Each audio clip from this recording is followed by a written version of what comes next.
everyone, and welcome back to the Together Apart video series. This week, we read an extraordinary account of what it looks like to have faith in the future. In this week's Torah portion, Parashat Chayei, we open with the words, the fateful words, V'tamot Sarah. And Sarah, Abraham's beloved wife, died. After decades of marriage, Sarah dies, leaving Abraham alone. And we learn from the medieval commentator, the Kli Yakar, his heart was shattered. His sadness and his grief at her absence just got deeper and deeper over time. And as Abraham looked at his life in this moment, I wonder if he felt weary.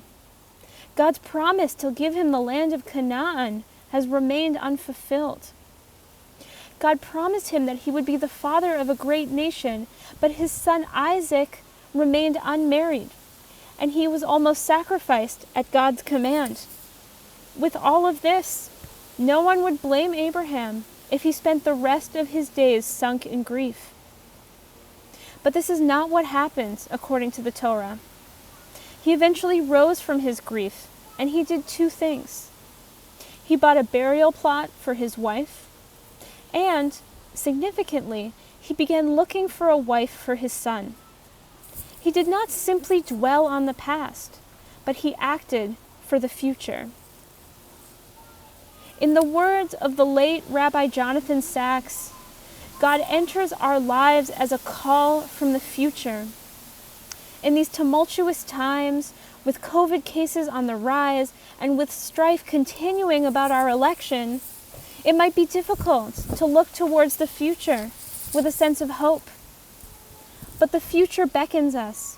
It urges us to act for its sake. So I invite you to reflect. How is the future calling to you in this moment? And what is one thing you can do to help create a brighter and more hopeful future for us all?